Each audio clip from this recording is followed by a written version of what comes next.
Hey all, my name is Marcus, and welcome to the first, hopefully not last, episode of Nerdy Talky thing. I don't really know. We'll come up with a better name later. If you've never seen me before, hey, what's up? Nice to meet you. I can't shake your hand. I'm sorry. If you have seen me before, I probably begged you to watch this video. And in that case, thank you so much for watching this video. I really appreciate it. I don't have a true format for this yet, so if I keep doing this, I'm probably going to work on it more and more as it goes along. We'll see what happens. In the meantime, I'm going to be talking about some interesting movie TV news that happened within the last few days. Then I want to talk about two trailers that came out this week, two pretty big trailers, and then just go into some Netflix stuff. So, first off, DJ Caruso, director of Disturbia, Eagle Eye, and J.J. 2, gave an update on the status of G.I. Joe 3, which he's also slated to direct. In an interview he had with Collider, he had mentioned the possibilities of the Joes meeting up with the Transformers. During his press tour for Triple X, the return of Xander Cage, DJ Caruso talked to Collider about him being in the writer's room and meeting with the studios about the possibilities of the Joes meeting with the Transformers. The studio is pretty hesitant about it right now, but DJ plans to talk to them more after the release of his most recent movie. I think it'd be pretty cool. I mean, you can only take the Transformers series so far at this point. I mean, it's kind of crazy enough as it is, you know? And meeting with the Joes, kind of like movie crazy, would be kind of interesting. I'd love to see Dwayne The Rock Johnson team up with Optimus Prime. It's like battle cats, you know what I mean? So, Witchblade is coming back to TV. Yeah, that's pretty cool. Sony Pictures Television and NBC Universal confirmed to comicbook.com that the series created by Top Cow co-founder and owner Mark Silvestri, editor David Wohl, writer Brian Haberlin, and artist Michael Turner will be coming to NBC. So, Witchblade was a series that was created in 1995 and stars a woman named Sarah, a New York City homicide detective who gains the powers of the Witchblade, a supernatural god that gives her all these sort of like cool powers and all of that. It was a short-lived series on TNT in 2001, very short-lived series, and it was also an anime, which you see behind me right here, released by Gonzo Studios.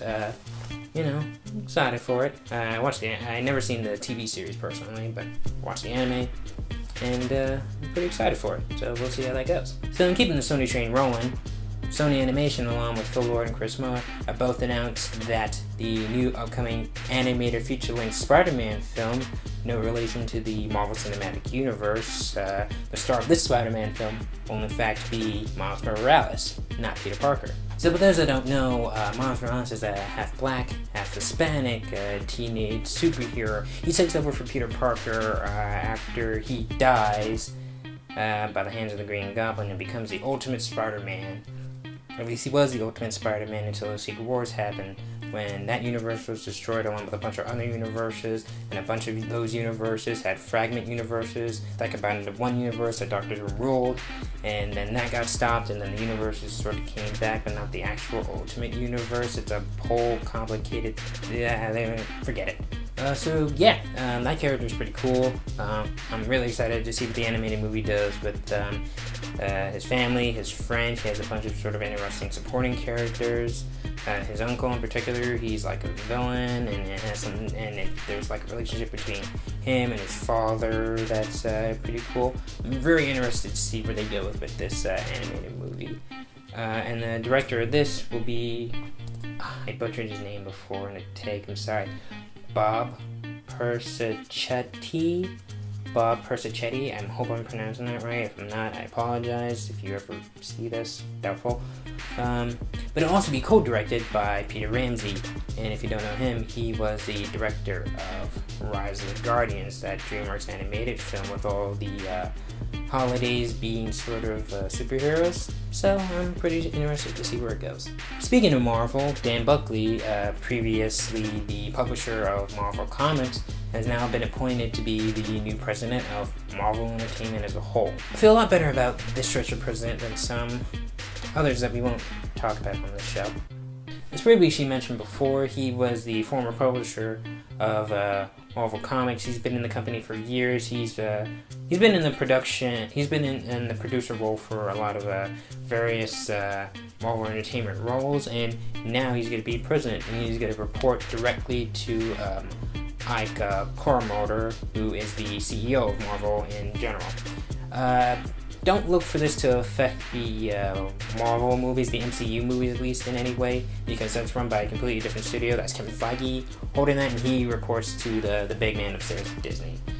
But you could see possibly some changes in the TV realm, but don't expect that much either.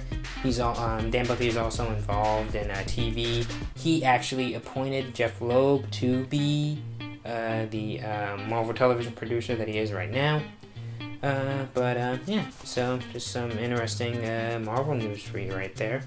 Like I said, probably don't expect too much to change with this, but that's that. Moving on to trailers, but not moving too far away from talking about Marvel, 20th Century Fox released the second trailer for the highly anticipated film Logan. This is going to be the third of the Wolverine movies, the first one being X-Men Origins, which I'm pretty sure a lot of people would like to forget about it. I certainly do. And the second being Ackley's How Wolverine. This is going to be supposedly Hugh Jackman's final run as the famous Canadian X-Men. I'm interested to see where Fox sort of takes the X-Men franchise after this movie. Deadpool being such a success for them, being a rated R comedy, did gangbusters for them, especially with the budget that it had. So I'm very interested to see if Fox sort of continues this trend. I would say, for the mainstay X-Men movies, like the next X-Men movies after Apocalypse will be PG-13 and do all the things that it used to do. But for sort of the side ones that they want to keep doing, will they go more the rated R route for it? They're planning an X-Force film, which will be Deadpool combined with a bunch of other sort of X-Men characters, and that's probably going to be pretty violent if you've seen some of the X-Force comics. Not really when it first started, but sort of more newer iterations of it.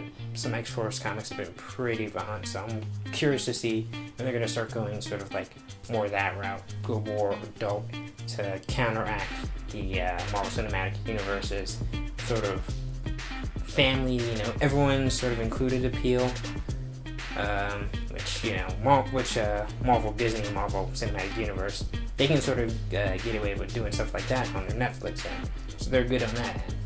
So I'm curious to see if Fox is going to be sort of the movie equivalent to Marvel's Netflix stuff. So moving on from comic book superheroes to Japanese superheroes, the second trailer for the new Power Rangers movie came out also. This is due in March of this year, and in this new second trailer, we get new looks at Repulsa, the Zords, the Power Ranger suits, Alpha 5, and Zordon. So initial thoughts with this trailer, I like it. I like the looks of Zordon. He sort of looks like that old toy, the toy that you put your hand through and all the pegs sort of come out. Bryan Cranston being in it is pretty cool. Elizabeth Banks looks pretty good as Rita Repulsa. And I actually like the Ranger suits, to be honest with you. The one, there's a few things that I'm kind of iffy about still. I don't really like Goldar.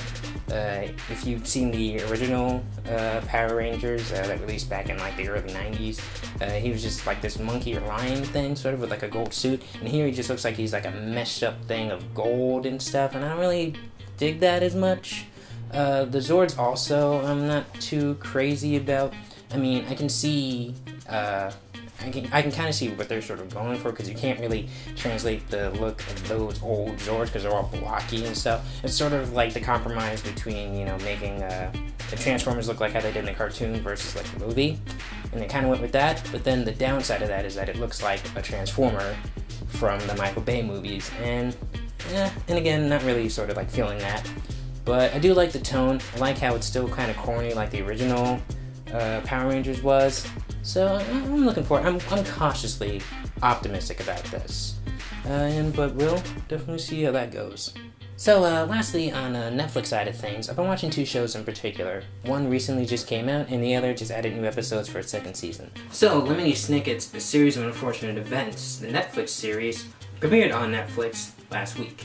And the general consensus seems to be that people really dig it. Believing that the gothic imagery and the dark humor translate to the show well from the books of which the series is based off of. So I've watched all 8 episodes of it, and I gotta say, I dig the series a lot. I personally have never read the books or anything like that, but I have seen the Jim Carrey version of it that came back way in like the early 2000s.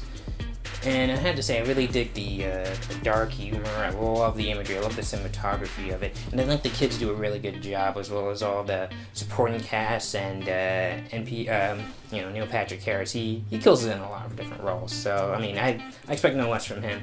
And the sort of dulcet tones of Patrick Warburton as Lemony Snicket himself, sort of narrating these the story of these really, really unfortunate kids who go through all this different types of stuff. It's a very enjoyable series, and I really like that this series in particular has the chance to sort of like stretch all its books throughout multiple seasons. I think the author of the books, Lemony Snicket, that's a pseudonym.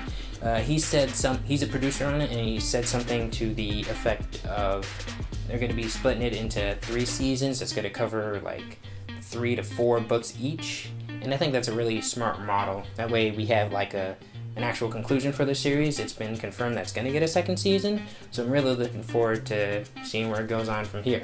I'm pretty sure, I think book people are seemingly pretty excited about it too. I think I'm not having read the books. I feel like this probably translates really well, but yeah, that's just me coming from sort of a non-book reader. But I would say definitely check it out if you like gothic horror and very, very dark humor and unfortunate things that happen. So yeah, check it out.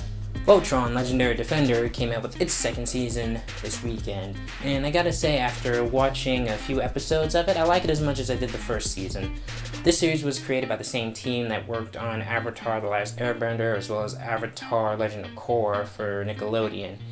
So the quality of it, it's expected to be high, and it delivers on a lot of stuff.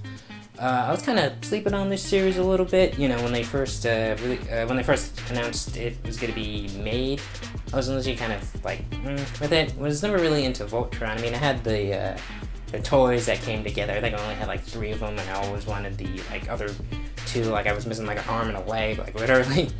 But after I found out that the team that worked on both Avatar series were like they were doing it, I was like, oh shoot, love those guys. I'm gonna check it out, and I gotta say, it definitely doesn't disappoint.